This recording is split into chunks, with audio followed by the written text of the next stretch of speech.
Hello and welcome to another Raggy's Beers, Wines and Spirits review. Tonight, going to be reviewing Hobgoblin Gold. Now, as being a, if you can actually see me on that thing, there has been a trend with a lot of the, shall we say, big selling brands in Britain to bring out a gold version. Spitfire have done it, Hobgoblin, Wadworth 6X, and that's just to name a few, you know. And you can understand why, you know, obviously the summer months, gold beers do tend to be a bit more popular. And it's a good way of creating sales by using that name. So people buy it, whether it's as good as the original product, that's another thing. So, Hobgoblin Gold, I've tried this the other week on from a keg, a cask, whatever, cask isn't it, at a pub in Nuttall, Nottingham. What's the name of the pub? Oh, I can't remember the name of it. And I've got to say, it was a absolutely spot on pint. So, I haven't tried it for a while, mind you. Can't remember last time I tried it, year, 2 years, something like that. So we'll see how it goes. So this glass has got the widgety markings at the bottom, which do promote carbonation and lacing. So it will give it a stonking head, as it has done. Plenty of carbonation, as you can see. Goldy straw colour, white head, as you can see. Look at the bubbling there. Hoppy aroma to it. Definite grapefruit in the aroma.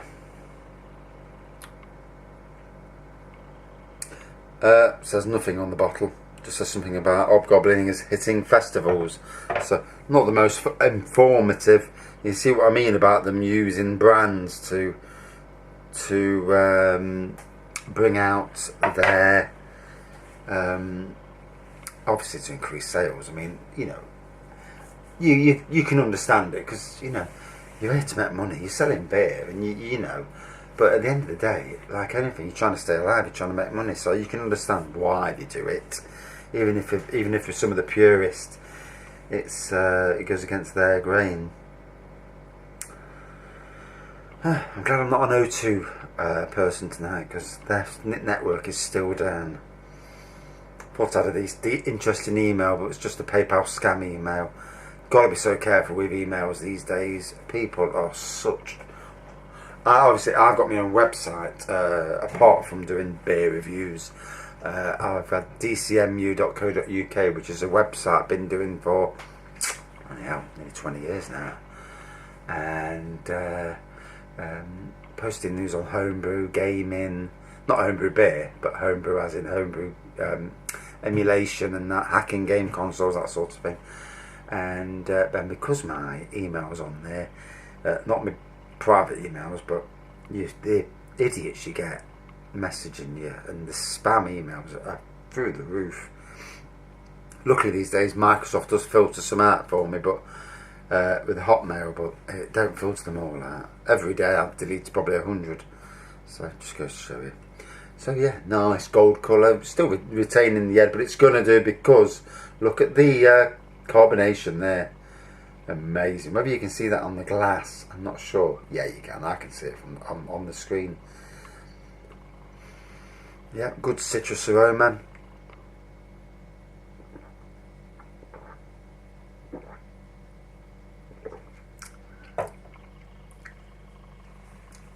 Now that tastes like it did from the cask. And I think it's down to the temperature in here. It's got 20 degrees in here. So drinking it at room temperature, and obviously the hotter time of the year you'd want to drink it a bit cooler, but in the winter we don't want to be drinking cold beer in winter. You know, you want to be drinking something a little bit warmer, because obviously it's cold enough, although it's not actually that cold at the moment this winter. We've only had 4 good frosts so far, but long may that continue. Some parts of global warming, you know, I'm actually happy for. Especially being a gardener. Apart from the stupidly long hot summer. I mean, it was nice, but it was just a little too hot, too long.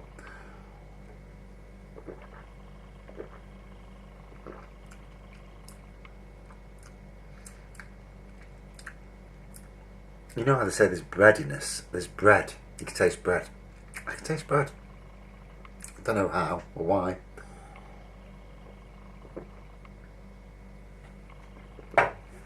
So, go on the internet. What I will say, it's very easy to drink, you know. And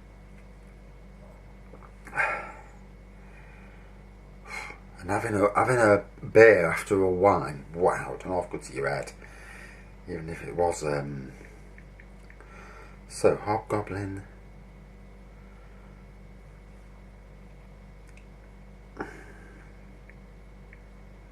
Hobgoblin Gold. So on ratebeer.com,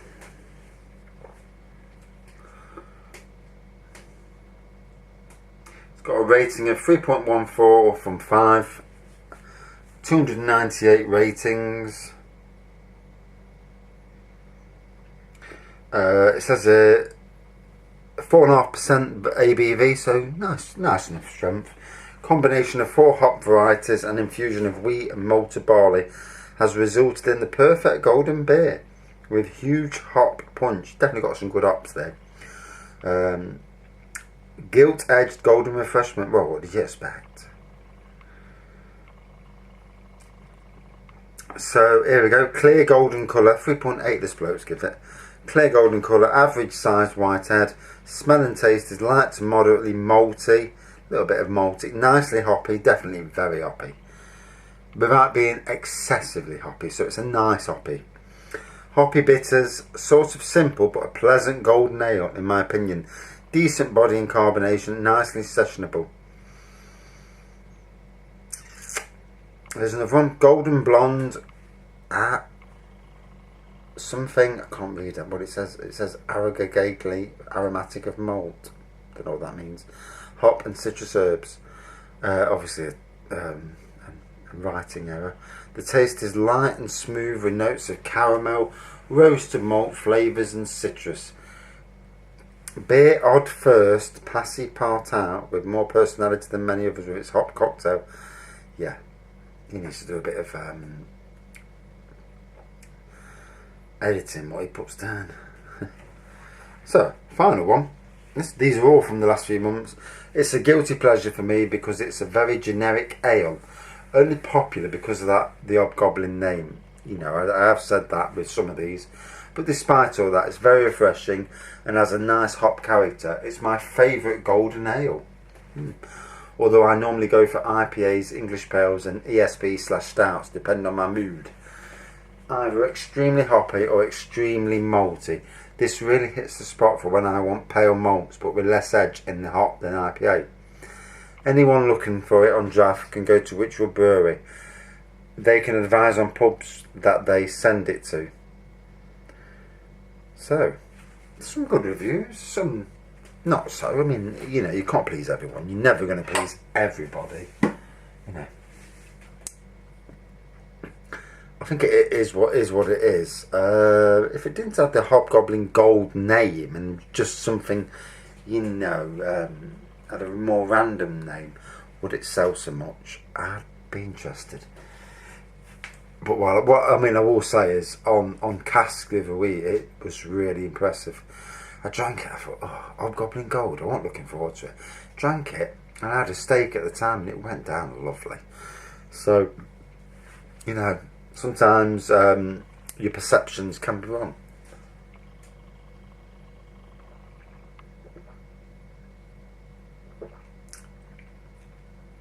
Definitely a nice session golden ale. I mean, it's got a creamy texture to it going down. Not so hoppy, well over over half the glass as it was at the top. Just strange, isn't it? You know, you think it'd be the same all the way through. Unless I'm just used to it.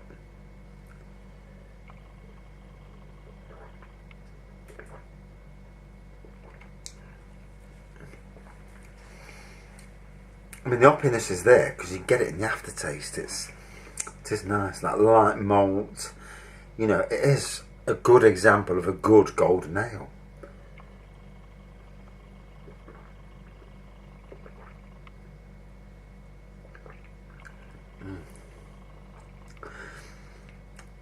wow, I'm not going to drink any more after that, because one little bottle of wine and one bottle of beer, oh dear. It's funny when I've run out of homebrew stuff, so I'm not drinking nowhere near as much, and the temptation's not there. And what I've done, I've actually got review beers and these wines here, review wines only at the moment. And even at Christmas, I've said to the kids for Christmas presents, my son's got me all review stock. It's all stuff that I've not reviewed. A lot of it is all brand new, you know, some amazing varieties.